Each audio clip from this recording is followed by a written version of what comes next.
अस्सलामुअलैकुम। कैसे हैं आप लोग? उम्मीद करता हूँ सभी खैरियत से होंगे और अपनी पढ़ाई में दिल लगा के मेहनत करके कामयाबी की तरफ गामजन होंगे। आज का जो हमारा टॉपिक है वो है स्मॉल इंटेस्टाइन के अंदर डाइजेशन किस तरह होती है, डाइजेशन इन स्मॉल इंटेस्टाइन। पिछले लेक्चर में हमने देखा था डाइजेशन होती है स्टोमिक के अंदर। स्टोमिक के अंदर डाइजेशन होने के बाद लास्ट में जो बचता है वो होता है काइम, हाईली एसिडिक फ्लूइड होता है। उसके बाद इस फ्लूइड को स्मॉल इंटेस्टाइन में ट्रांसफर कर दिया जाता है। स्मॉल इंटेस्टाइन का सबसे पहला हिस्सा जो स्टोमिक से आने वाले काइम को रिसीव करता है वो होता है ड्यूडिनम का पोर्शन। स्मॉल इंटेस्टाइन के बेसिकली 3 पोर्शन होते हैं। पहला पोर्शन होता है ड्यूडिनम का पोर्शन, फिर आता है जेजिनम का पोर्शन, उसके बाद लास्ट पे आता है इलियम का पोर्शन। हम तीनों पोर्शन को 1 बाय 1 स्टडी करते हैं कि हर एक में क्या क्या काम होता है, कौन कौन से एंजाइम होते हैं, किस किस तरह काम करते हैं।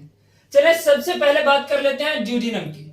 ड्यूडिनम जो होता है वो स्मॉल इंटेस्टाइन का सबसे पहला हिस्सा होता है, इंपॉर्टेंट ऑब्जेक्टिव होगी। इसके बाद पीपीएससी सीएसएस के पॉइंट ऑफ व्यू से दूसरी ऑब्जेक्टिव देख लें, इसकी लेंथ कितनी होती है बेटा? 20 से 25 सेंटीमीटर लॉन्ग होता है या 10 इंच। इंचेस में आ जाए तो 10 इंच लेंथ होती है, अगर आ जाए सेंटीमीटर में तो 20 से 25 सेंटीमीटर इसकी लेंथ होती है। इसके बाद इसकी सेक्रीशंस कौन कौन से ग्लैंड्स होते हैं जिसके अंदर सेक्रीशन ऐड करते हैं, मीन कहां से इसके अंदर एंजाइम्स ऐड होते हैं। सबसे पहले इसमें एंजाइम ऐड करवाता है पैंक्रियाज। पैंक्रियाज से different types of secretion secrete होती हैं। सबसे पहली सेक्रीट होने वाली सेक्रीशन का नाम है पैंक्रियाटिक अमाइलेज या इसे अमाइलोप्सिन भी कहते हैं। इंपॉर्टेंट ऑब्जेक्टिव है, अच्छे से समझ लीजिएगा। पैंक्रियाटिक अमाइलेज या माइलोप्सिन ये डाइजेस्ट की चीज को करता है? ऑब्वियसली माइलेज होता है कार्बोहाइड्रेट को डाइजेस्ट करता है, स्टार्च को डाइजेस्ट करता है। इसको कन्वर्ट किस में कर देता है? माल्टोज में कन्वर्ट कर देता है। माइलोप्सिन या माइलेज स्टार्च को डाइजेस्ट करता है, माल्टोज में कन्वर्ट कर देता है। उसके बाद लाइपेज आ जाता है। लाइपेज नाम से ही जाहिर है, लाइपेज किसको डाइजेस्ट करेगा? फैट्स को डाइजेस्ट करेगा, लिपिड्स को डाइजेस्ट करेगा। पढ़ा हुआ है ना, बहुत बार पढ़ा होगा लाइपेज क्या काम करता है। लाइपेज फैट्स को डाइजेस्ट करता है, चिकनाइयों को डाइजेस्ट करता है, लिपिड्स को डाइजेस्ट करता है। कन्वर्ट किस में करता है? ग्लाइसरोल में कन्वर्ट करता है, फैटी एसिड के अंदर कन्वर्ट कर देता है। मीन ये स्मॉलर सब यूनिट्स होते हैं लिपिड्स के, फैट्स के। इसके बाद नेक्स्ट बिल्कुल जिस तरह हमने स्टोमिक के अंदर पढ़ा था, पेप्सिनोजिन होता है। पेप्सिनोजिन इनएक्टिव फॉर्म है पेप्सिन की, उसको एक्टिव किया जाता है HCl की मदद से। इसी तरह बिल्कुल ड्यूडिनम पोर्शन के अंदर भी ट्रिप्सिन एंजाइम की इनएक्टिव फॉर्म ट्रिप्सिनोजिन होती है। ट्रिप्सिन एक्टिव है, ट्रिप्सिनोजिन जो होती है ये इनएक्टिव होती है। इसको एंटीरोकाइनेज की मदद से एक्टिव किया जाता है। ट्रिप्सिनोजिन को ट्रिप्सिन में कन्वर्ट किया जाता है एंटीरोकाइनेज की मदद से। ट्रिप्सिन किस चीज की डाइजेशन करता है? प्रोटीन की डाइजेशन करता है। स्टोमिक में पेप्सिन की डाइजेशन करता था, पेप्सिन डाइजेशन करता था प्रोटीन की, इधर कौन कर रहा है? ट्रिप्सिन कर रहा है प्रोटीन की डाइजेशन। कन्वर्ट किस में करता है? पेप्टोन में या पॉलीपेप्टाइड्स में कन्वर्ट कर देता है। इंपॉर्टेंट ऑब्जेक्टिव है, याद रख लीजिएगा। इसके अलावा ड्यूडिनम के पोर्शन के अंदर सोडियम बाइकार्बोनेट्स भी सेक्रेट होते हैं। अब क्वेश्चन आ जाता है, सोडियम बाइकार्बोनेट सेक्रेट होने का मकसद क्या है, क्यों सेक्रेट होते हैं? आपको पता है जैसे ही काइम सेक्रेट होता है स्टोमिक से, स्टोमिक के अंदर पीएच हमने पढ़ी हुई है 2 से 3 पीएच होती है, हाईली एसिडिक पीएच है। स्टोमिक के अंदर तो इस तरह की सिस्टम होता है, वहां पे म्यूकस सीक्रेट होता है, वॉल्स की प्रोटेक्शन का प्रॉपर एक मैकेनिज्म होता है। जबकि अगर बात आ जाए ड्यूडिनम की या स्मॉल इंटेस्टाइन की, तो यहाँ पे एक तो एंजाइम को प्रॉपर फंक्शनिंग के लिए इतनी हाई पीएच पे एंजाइम प्रॉपर फंक्शन नहीं करते जो कि होते हैं स्मॉल इंटेस्टाइन की। बात समझ लीजिएगा, हमने पढ़ा हुआ है कि एंजाइम को काम करने के लिए प्रॉपर पीएच चाहिए होती है। जो स्मॉल इंटेस्टाइन के एंजाइम होते हैं वो इतनी लो पीएच 2 से 3 पीएच पे काम नहीं कर सकते। सोडियम बाइकार्बोनेट आता है, पीएच रेगुलेट करता है, पीएच को हाई कर देता है। दूसरा, इतनी लो पीएच जो होती है ये स्मॉल इंटेस्टाइन की वाल्स को डाइजेस्ट करना स्टार्ट कर देती है, नुकसान पहुंचाना स्टार्ट कर देती है। इस पीएच को हाई किया जाता है ताकि एक तो प्रॉपर फंक्शनिंग के लिए एनवायरनमेंट मिल जाए, दूसरा स्मॉल इंटेस्टाइन की वाल्स को कोई नुकसान ना हो। उसके बाद ड्यूडिनम पोर्शन के अंदर दूसरी सिक्रीशन ऐड करवाता है लीवर। लीवर कौन सी सिक्रीशन खारिज करता है? बाइल सिक्रीशन खारिज करता है। लीवर की सिक्रीशन का नाम बाइल होता है। जाती कहां पे है? गाल ब्लैडर के अंदर जाके स्टोर होती है। बाइल का कलर ग्रीन कलर होता है। लीवर की सिक्रीशन बाइल स्टोर होती है गाल ब्लैडर के अंदर, कलर होता है ग्रीन। काम क्या करवाता है? बाइल। बाइल काम करवाता है इमल्सिफिकेशन का। बहुत बार रिपीटेड क्वेश्चन पूछा जा चुका है। इमल्सिफिकेशन बेसिकली होती क्या है? इमल्सिफिकेशन होती है लिपिड्स की ब्रेकडाउन। लिपिड को स्मॉलर यूनिट्स में कन्वर्ट कर देना कहलाता है इमल्सिफिकेशन। इसके बाद बीमारियां देख लेते हैं कुछ। सबसे पहली जो बीमारी डिस्कस की गई है लिवर के साथ, वो है जॉन्डिस की बीमारी। होता क्या है? Store bile pigment in the blood. अगर खून के अंदर बाइल पिगमेंट स्टोर हो जाए तो जॉन्डिस की बीमारी हो जाती है। अच्छे से मेमोराइज कर लीजिएगा। उसके बाद गॉल स्टोन क्या होता है? गॉल स्टोन क्या होता है? कोलेस्ट्रॉल अगर प्रेसिपिटेट बन जाए, प्रेसिपिटेट का मतलब क्या होता है? सॉलिडिफाई हो जाना, मींस उसकी सॉलिड फॉर्म में कन्वर्ट हो जाना।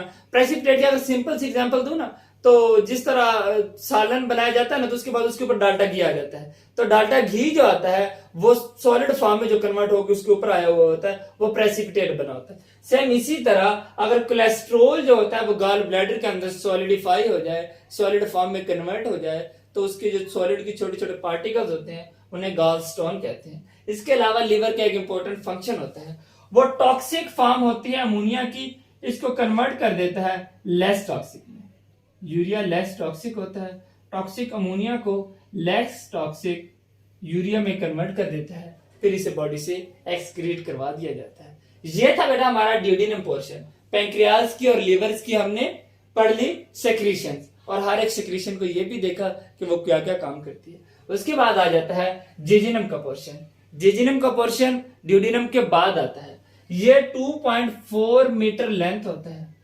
इसकी लेंथ कितनी होती है? 2.4 मीटर। इसकी लेंथ कितनी थी? 10 इंच लेंथ थी। लेंथ अच्छे से याद कर लीजिएगा। ये 2/5 होता है स्मॉल इंटेस्टाइन का।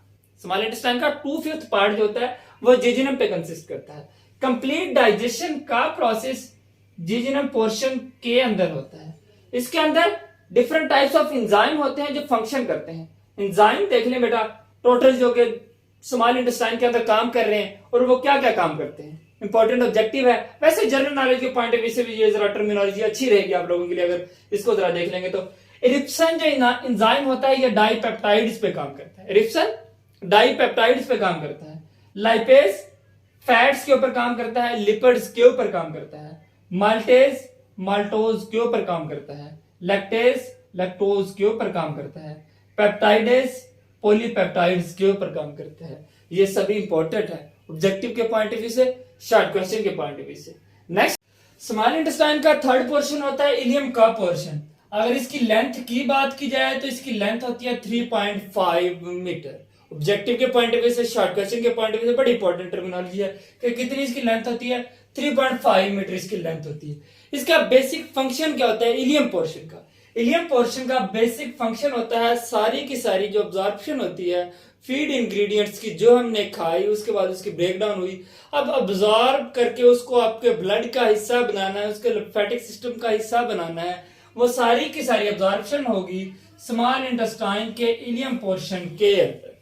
इसके अंदर बेटा छोटी छोटी विल्ली होती हैं, मीन फिंगर लाइक प्रोजेक्शन होती हैं, उंगली नुमा उभार होते हैं, उनको कहते हैं बेटा विल्ली। क्या होते हैं?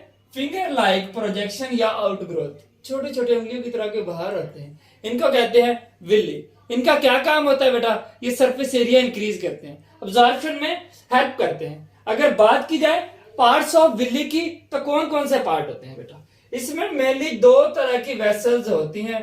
सबसे पहली वेसल है बेटा लेक्टियल ऑफ लिम्फेटिक सिस्टम। एक सिंगल बेटा एक होती है लेक्टियल, लिम्फेटिक सिस्टम की एक मेन वेसल होती है। ये अगर पूरी की पूरी हम एक विल्ली की बात करें तो ये इसके अंदर लिम्फेटिक सिस्टम की एक मेन वेसल है, इसे कहते हैं लेक्टियल।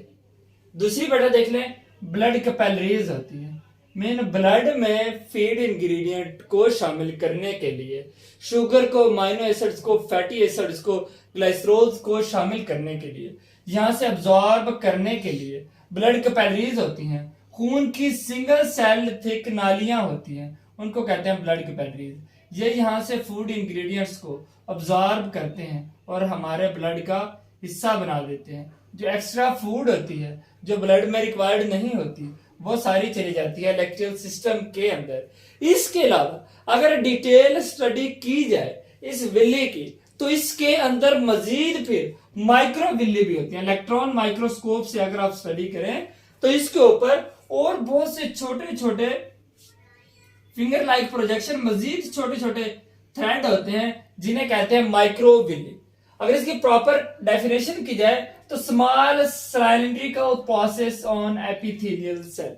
एपिथेलियल किसे कहते हैं? एपिथेलियम आपको पता है स्किन को कहते हैं। माइक्रोविल्ली की स्किन के ऊपर एक्सटर्नल सेल्स के ऊपर छोटे छोटे मजीद सिलिंड्रिकल प्रोसेस होते हैं जिन्हें कहते हैं माइक्रोविल्ली। इनका क्या काम होता है बेटा? ऑब्वियसली अगर विल्ली का प्रोसेस सरफेस इंक्रीज करना है तो माइक्रोविल्ली जो उससे भी छोटे हैं वो मजीद हेल्प करते हैं सरफेस एरिया को इंक्रीज करने में। इसके बाद यहाँ पे होगी बेटा अब्जॉर्प्शन, रीअब्जॉर्प्शन, सारे का प्रोसेस यहीं पे हो रहा है विल्ली के अंदर, माइक्रोविल्ली के अंदर। फिर इसकी ट्रांसपोर्टेशन भी तो करनी है ना। अब्जॉर्प्शन होने के बाद ट्रांसपोर्ट कहाँ पे की जाती है? ब्लड वेसल्स के बेटा नाम सुन लें, अच्छे से इनको याद कर लीजिएगा। हिपैटिक पोर्टल वेन यूज की जाती है स्मॉल इंटेस्टाइन से सारी की सारी अब्जॉर्प्शन को लीवर में ले जाने के लिए। ये स्मॉल इंटेस्टाइन के अंदर माइक्रोविल्ली थी, यहाँ से सारी की सारी जो भी हमने फूड अब्जॉर्ब की उसको स्मॉल इंटेस्टाइन से लीवर तक ले जाने के लिए हिपैटिक पोर्टल वेन इस्तेमाल की जाती है। हिपैटिक पोर्टल वेन का फंक्शन क्या होता है? ठीक है, small intestine to liver, transport of ingredients. उसके बाद बेटा लीवर में क्यों ले जाई जाती है? लिवर में इसलिए ले जाई जाती है ताकि सारे के सारे टॉक्सिन, नुकसानदेह चीजें, अब देखो यहाँ पे तो सिर्फ एब्जॉर्ब हुई है ना, अभी उसको मजीद प्योरीफाई करना है। सो प्योरिफिकेशन के लिए उसको लिवर में ले जाया जाता है, उससे टॉक्सिन रिमूव किए जाते हैं। जब ये टॉक्सिन रिमूव हो जाते हैं तो फिर क्या किया जाता है? हिपैटिक वेन के जरिए, ये हिपैटिक पोर्टल वेन है, ये हिपैटिक वेन है, हिपैटिक वेन के जरिए लीवर से दोबारा इसको हार्ट के पास लाया जाता है, दिल के पास लाया जाता है। लीवर टू हार्ट इसके दरमियान जो वेन होती है उसे कहते हैं हिपैटिक वेन, और स्मॉल इंटेस्टाइन और लिवर के दरमियान जो वेन होती है उसे कहते हैं हिपैटिक पोर्टल वेन। उसके बाद अब्जॉर्प्शन किस किस चीज की होती है और किस किस तरह की होती है? सबसे पहले शुगर और अमीनो एसिड की अब्जॉर्प्शन होती है, वो डिफ्यूजन या सिंपल एक्टिव ट्रांसपोर्ट के जरिए अब्जॉर्ब हो जाते हैं। उसके बाद बेटा नेक्स्ट जो अब्जॉर्प्शन होती है वो होती है फैटी एसिड की और ग्लाइसरोल की। ये कहां पे अब्जॉर्ब होते हैं? एपिथेलियल सेल्स के अंदर अब्जॉर्ब होते हैं। फैटी एसिड और ग्लाइसरोल अब्जॉर्ब होते हैं एपिथेलियल सेल्स के अंदर। ये किस में कन्वर्ट हो जाते हैं? फैट्स के अंदर कन्वर्ट हो जाते हैं, ये लिपिड्स के अंदर कन्वर्ट हो जाते हैं। इसको फिर कहां पे ट्रांसपोर्ट कर दिया जाता है बेटा? लैक्टियल के अंदर। दोबारा देख ले, फैटी एसिड ग्लाइसरोल अब्जॉर्ब होते हैं एपिथेलियल सेल के अंदर, इस स्किन के सेल्स के अंदर अब्जॉर्ब हुए। अब्जॉर्ब होने के बाद इन दोनों को कन्वर्ट कर दिया जाता है फैट्स के अंदर। जब ये फैट्स के अंदर कन्वर्ट हो जाते हैं तो ये चले जाते हैं लैक्टियल के अंदर। लैक्टियल में जाने के बाद लैक्टियल के अंदर ऑलरेडी प्रोटीन पड़ी होती है, ये वाले फैट्स और प्रोटीन मिलकर बना देते हैं lipoprotein. Fat, lipoprotein, simple protein तो प्रोटीन ही हो गए, फैट्स को आपको पता है लिपिड भी कहते हैं, आप इसको फैट ना के लिपिड कहते हैं। सो लिपिड की वजह से इसको लिपो कहते हैं और प्रोटीन की वजह से प्रोटीन कहते हैं। लैक्टियल में पहले से मौजूद प्रोटीन और फैटी एसिड और ग्लाइसरोल के मिलने के बाद बनने वाली लिपिड या फैट के ज्वाइनिंग से लिपोप्रोटीन बनती है। यह ब्लड स्ट्रीम में किस तरह शामिल होती है? थोरैसिक लिम्फेटिक डक्ट के जरिए। डक्ट का नाम याद रख लें, थोरैसिक लिम्फेटिक डक्ट के जरिए लिपोप्रोटीन को हमारे ब्लड में शामिल कर दिया जाता है। अकॉर्डिंग टू द रिक्वायरमेंट इस लिपोप्रोटीन को यूज कर लिया जाता है, एंजाइम एक्टिविटीज के जरिए इसकी ब्रेक डाउन कर दी जाती है, या हमारी स्किन के अंदर इसको स्टोर कर लिया जाता है in the form of lipid. इसके बाद बेटा लास्ट टर्मिनोलॉजी स्मॉल इंटेस्टाइन की इलियोलिक स्फिंक्टर होता है। क्या? इलियोलिक स्फिंक्टर होता है, हमने पहले पढ़ा है। स्फिंक्टर का मतलब सुराख होता है। इलियोलिक स्फिंक्टर बेटा स्मॉल इंटेस्टाइन और लार्ज इंटेस्टाइन के दरमियान में होता है। ये जब ओपन और क्लोज होता है तो ये बहुत ही छोटे छोटे अमाउंट रेजिड्यू जो भी हमने खाया उसकी जो बकिया जाता बचे हुए हैं और इन्हें लार्ज इंटेस्टाइन में जाना है, थोड़ी थोड़ी अमाउंट को आगे पास करने देता है, उसको अच्छे से डाइजेस्ट और अब्जॉर्ब करवाने के बाद थोड़ी थोड़ी अमाउंट आगे नेक्स्ट पास करता रहता है, इसी तरह ओपन और क्लोज होता रहता है। आपको पता है कि ये मूव किस तरह हमारी खुराक करती है। पेरिस्टालिटिकल मूवमेंट होती है, वेव लाइक मूवमेंट होती है, हमारे आइसोफिगस से लेके हमारे स्टोमिक तक आती है, स्टोमिक से फिर स्मॉल इंटेस्टाइन, वो वेव लाइक मूवमेंट होती है। वेव लाइक मूवमेंट के दरमियान लार्ज इंटेस्टाइन और स्मॉल इंटेस्टाइन के दरमियान आइलोलिक स्फिंक्टर होता है, ये ओपन और क्लोज होता है। Allow only small amount of residues to move toward large intestine, large intestine की तरफ सिर्फ थोड़े थोड़े मॉलिक्यूल्स को जाने देता है, फिर बंद हो जाता है, फिर ओपन होता है जब रिक्वायरमेंट होती है। सो ये था हमारा आज का टॉपिक, जिसमें हमने डाइजेशन इन स्मॉल इंटेस्टाइन पढ़ी, उसके पार्ट्स पढ़े, एंजाइम पढ़े, अब्जॉर्प्शन कैसे होती है, फिर इसको ट्रांसफर किस तरह किया जाता है, कौन कौन सी ब्लड वेसल्स शामिल होती हैं इस सारी ट्रांसपोर्टेशन में। आई डू बिलीव कि आपको अप्रोप्रिएट नॉलेज मिल गया होगा। फिर भी अगर कोई पॉइंट रहता है या कहीं भी आपको कोई कंफ्यूजन, आप कमेंट सेक्शन में पूछ सकते हैं। Thank you so much for watching.